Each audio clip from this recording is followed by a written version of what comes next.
जय श्री गणेश दोस्तों। हमारी आज की कहानी का नाम है औकात।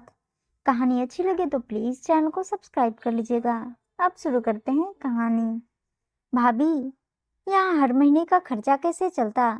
मेरा मतलब है, हर महीने बिजली बिल, किराने का बिल कौन भरता है?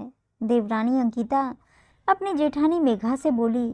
मेघा को अंकिता की यह बात सुनकर थोड़ी हैरानी हुई, क्योंकि अभी अंकिता को शादी किए सिर्फ 10 दिन हुए थे और वह इससे सवाल कर रही थी।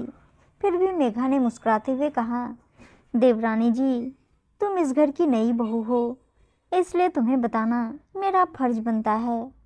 मेरी शादी को 15 साल हो गए हैं। जब तक सासू माँ थी तब तक तो मुझे कुछ भी नहीं देखना पड़ता था, मगर हाँ, जब से वे गुजरी घर का सारा हिसाब किताब मुझे ही देखना पड़ा। तुम्हारे पति मुकेश की नौकरी तो अभी 3 महीने पहले ही लगी है, इसलिए तुम्हारे जेठ जी सुरेश जी ही अब तक सारा घर का खर्चा देखते आए हैं। अब मुकेश भी कमाने लगा है, तो जिस भी भाई को फुर्सत मिलती है वह जाकर बिजली का बिल भर देता है या खाने पीने के सामान का बिल भर देता है। मेघा की बातें सुनकर अंकिता को लगा कि जरूर मेघा उससे झूठ बोल रही है, क्योंकि अंकिता की मुकेश से सगाई होने के बाद ही अंकिता के मायके वालों ने उसे कह दिया था कि बिना सास वाला घर है अंकिता, तेरी जेठानी सब कुछ हड़प कर अकेले बैठी होगी, तेरे पति की सारी कमाई भी खुद ही के पास रखती होगी और घर का बिजली बिल, किराने का बिल सब उसी से भरवाती होगी। बेचारे पुरुष तो भाभी को ही अपनी दूसरी माँ समझ लेते हैं, इन्हें कहाँ पता होते हैं यह औरतों के दांव पेच। और अंकिता ने शादी के बाद देख भी लिया कि मुकेश की अपने भैया भाभी से बहुत बनती है। सुरेश भाई साहब तो थोड़े सरल स्वभाव के थे, किंतु भाभी मेघा मधुर मृदुभाषी और चंचल स्वभाव की हैं, जो अपनी मीठी वाणी से सबको अपने झांसे में ले लेती हैं।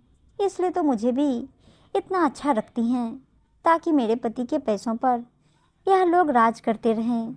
वैसे भी मुकेश को भाभी ने अपनी मुट्ठी में कर रखा है, इसलिए अब मुझे ही टाइट होना पड़ेगा, वरना मेरे पति के सारे पैसे इसी घर में खर्च हो जाएंगे और हमारी तो कुछ सेविंग्स ही नहीं होगी।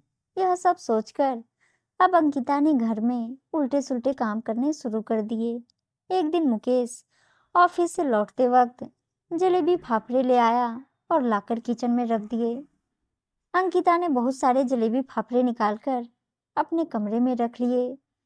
जब मेघा किचन में आई और देखा कि इतने कम जलेबी फाफड़े, तो सोचने लगी, मुकेश तो कभी कुछ चीज कम नहीं लाता, फिर भी उसने अपने दोनों बच्चों और बाकी घर वालों में जलेबियां फाफड़े बांट दिए। मेघा के दोनों बच्चों को जलेबियां बहुत पसंद थी। वे बोले, चाचा इतनी कम जलेबियां क्यों लाए हैं मम्मी? अंकिता उनकी बातें सुनकर बोली, अपने पापा को फोन करके बोल दो और जलेबियां ले आएंगे तुम्हारे लिए। जरूरी तो नहीं चाचा जलेबियां लाए तो ही जलेबियां खाई जाए।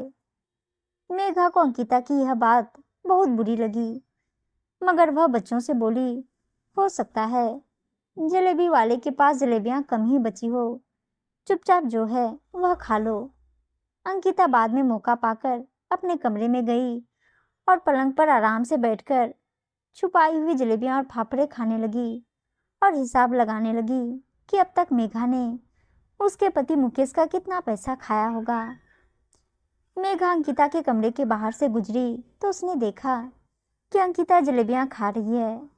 अंकिता भी मेघा को देखते ही हड़बड़ा गई और बोली, भाभी, यह जलेबियां मुकेश मेरे लिए कमरे में रख गए थे, तो सोचा मैं खा लूं। आपके बच्चों को भी मेरी तरह जलेबियां बहुत पसंद है ना? मेघा बोली, अंकिता, जब तुम माँ बनोगी तब तुम्हें पता चलेगा। खैर तुम खा लो जलेबियां। बोलकर मेघा वहां से झट से निकल गई। इस बार जैसे ही महीने के आखिर में बिजली का बिल आया, अंकिता अपने जेठ सुरेश को बिल थमाते हुए बोली, भैया यह लीजिए बिजली का बिल, भर दीजिएगा। मेघा अंकिता की ऐसी हरकतों से हैरान थी और उसे कुछ कुछ समझ में आ रहा था कि शायद अंकिता यह सोचती है कि उसका पति ही इस घर का खर्च उठा रहा है, जबकि ऐसा कुछ नहीं था। अंकिता की शादी को अभी 1-2 महीने ही हुए थे। वह कुछ ज़्यादा जानती नहीं थी और कुछ भी समझती थी, मगर मेघा कुछ बोलती नहीं थी क्योंकि वह नहीं चाहती थी कि लोगों को बोलने का मौका मिले कि देवरानी आई नहीं कि जेठानी अलग हो गई। करवा चौथ के त्योहार पर मुकेश अंकिता के लिए एक महंगा सोने का मंगलसूत्र लेकर आया था। वहीं सुरेश मेघा को फूलों का गजरा पहना रहा था। यह सब देखकर अंकिता फूली नहीं समा रही थी और सोचने लगी, मैं जानती थी जेठ जी की कमाई कम है, तभी तो यह लोग मेरे पति से घर का सारा खर्च निकलवाते हैं। खुद तो 4 लोग हैं और हम सिर्फ 2 लोग। खैर, मैं तो बहुत किस्मत वाली हूँ जो मुझे ऐसा पति मिला। इसी तरह अंकिता के जन्मदिन पर मुकेश अंकिता को बाहर डिनर कराने ले गया।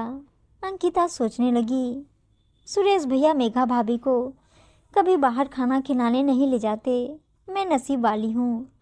थोड़े दिनों बाद अंकिता ने देखा कि मेघा के जन्मदिन पर सुरेश भैया मोतीचूर के लड्डू लाए थे, क्योंकि मेघा को वे लड्डू बहुत पसंद थे। अंकिता फिर से मन ही मन सोचने लगी, जितनी औकात होगी इंसान उतना ही दे सकता है ना। देखते देखते 1 साल गुजर गया। आज मुकेश और अंकिता की शादी को 1 साल बीत गया था। मुकेश ने एनिवर्सरी पर अपनी पत्नी अंकिता को एक खूबसूरत सोने का हार और एक महंगी साड़ी गिफ्ट दी। मुकेश ऐसी 2 साड़ियाँ लाया था, एक अपनी भाभी के लिए और एक अपनी पत्नी के लिए। अंकिता इतराते हुए बोली, यह लीजिए भाभी, आपने तो कभी इतनी महंगी साड़ी पहनी नहीं होगी। वैसे भी भैया की इतनी औकात कहाँ।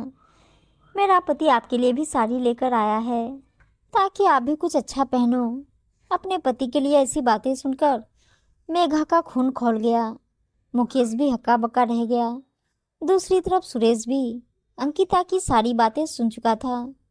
उसे भी बहुत गुस्सा आ रहा था। मुकेश बोला, अंकिता तुम्हारी हिम्मत कैसे हुई भैया भाभी के बारे में ऐसी बात करने की? समझ क्या रखा है तुमने? अंकिता बोली, तुम्हें तो भाभी ने अपने पल्लू से बांध रखा है मुकेश, और सारे घर का खर्च उठवाती हैं तुमसे तुम्हारी भाभी। भैया भाभी तुम्हें इतनी आसानी से छोड़ने वाले भी नहीं हैं, क्योंकि तुम्हारी मोटी कमाई पर इनकी नज़र है। मगर सभी लोग कान खोलकर सुन लो, मैं ऐसा सब होने नहीं दूंगी। कल के दिन हमारे भी बच्चे होंगे, हमारी भी ज़रूरतें बढ़ेंगी। मुकेश, अब हम इस घर में नहीं रहेंगे। तुम जल्दी नए घर का इंतजाम करो। यह घर तुम तुम्हारे बड़े भाई को दान में दे दो। वैसे भी यह तुम्हारे माँ पिताजी का घर है। अब इनकी औकात तो है नहीं नया घर खरीदने की, इसलिए हम नए घर में जाएंगे। मेघा बोली, अंकिता अपनी जबान पर लगाम दो। समझ क्या रखा है तुमने खुद को? तुम्हें क्या लगता है दिखावा करने से इंसान बड़ा बनता है? तुम्हारे जेठ जी मुझे करवा चौथ पर सिर्फ गजरा पहनाते हैं, मेरे जन्मदिन पर मुझे मोतीचूर के लड्डू खिलाते हैं, तो वे कुछ कमाते नहीं हैं। आओ तुमको दिखाती हूँ करके मेघा ने अपनी अलमारी के लॉकर में से सारी सोने की ज्वेलरी निकालकर बताई, जो एक से बढ़कर एक थी, जिसे देखते ही अंकिता एकदम हैरान रह गई।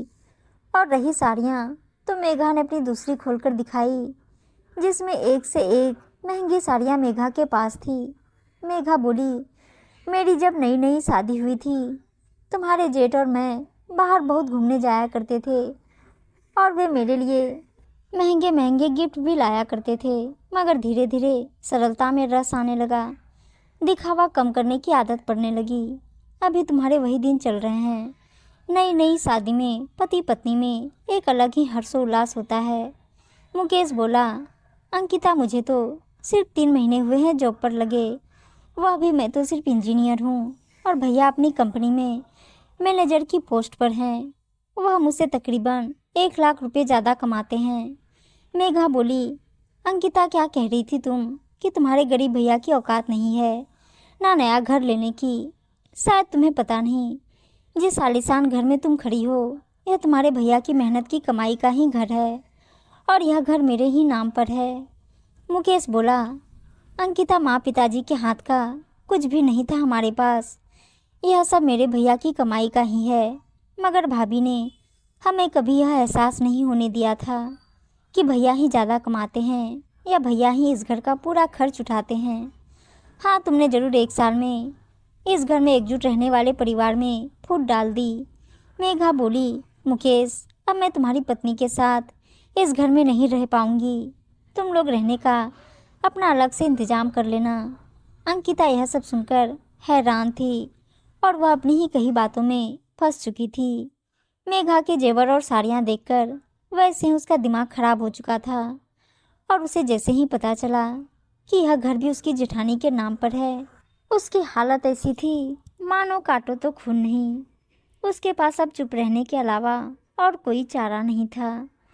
उम्मीद है दोस्तों कहानी अच्छी लगी होगी और अच्छी अच्छी कहानियाँ सुनने के लिए चैनल को सब्सक्राइब और वीडियो को लाइक शेयर ज़रूर कर दीजिएगा। धन्यवाद दोस्तों।